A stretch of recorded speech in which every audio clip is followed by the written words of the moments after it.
We are in a spiritual crisis right now with masses of people not knowing who they are or where they fit in the grand scheme of things in the world.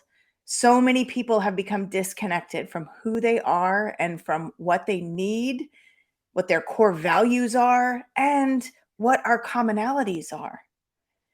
And this is why I really believe that we are having massive problems with our mental as well as our physical health right now in the United States.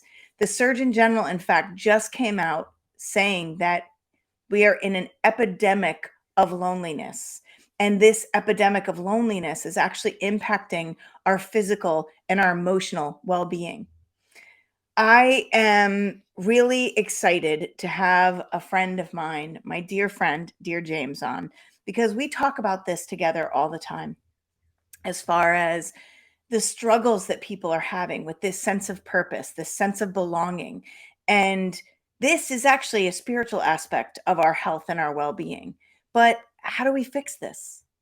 How do we reconnect to who we are and who we're meant to be and how we interact with others? Well, it really comes from the need to reconnect um, with our soul and with our soul's purpose and our soul's messages and our soul connections with others.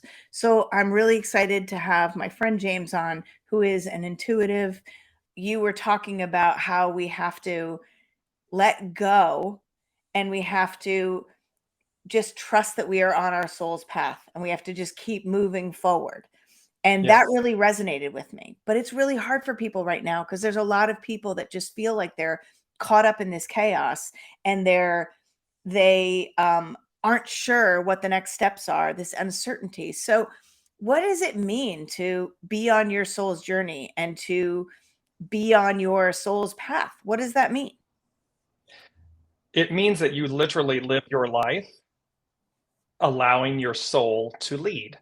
We're so conditioned to have our ego, mind, personality lead. And again, I talk about this a lot on the shows, as you know, and it's not about you throw the baby out with the bathwater. It is we absolutely need a healthy ego, mind, personality. It's about purifying both. And it's again about changing position, meaning allow your soul, your intuition, you may call it your gut, your knowing, whatever it may be, however you wish to label it, identify with it, connect with it. It's allowing it to lead and then allow your ego, mind, personality to be in service to your soul. It's reversing the order because Yeah. right now everyone's leading with their ego, with their mind, with their personality, and their soul is maybe nowhere even present.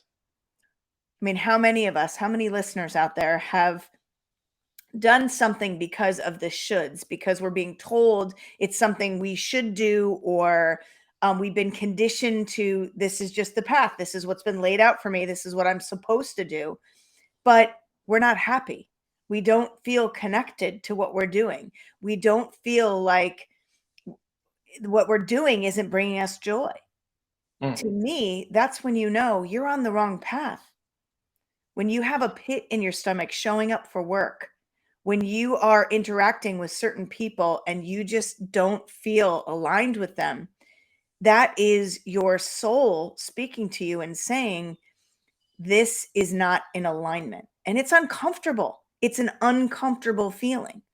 So, James, why don't we listen? Why are we so spun up and leading with the ego? Why is it so hard, do you think, for people to really listen to that soul and be soul guided? Well, predominantly it's because of the world we live in, right? Everything reinforces this narrative, and the word that I want to bring out that you said repeatedly, we think things. It's Mm, thought, thinking, which is mental. That is ego, mind, personality. mm, It's mental. The minute you say, okay, let me suspend all of this thinking, all of this thought, and let me just come into the resonance of listening, receiving with my soul, because our soul knows everything. And by the way, you mentioned something at the top of the hour about the loneliness and so forth, and yeah. it's to remember. It's really to remember. The one relationship that we come into this world with and we leave with is the one with source. It is our soul source connection. It's the first relationship, it's the last relationship. Hmm. Everything else is extra, it's icing on the cake. I talk about the magical messages of your mind, your body, and spirit. Yes. Our mind, our body, and our spirit are constantly communicating with us and giving us signals. And Yes.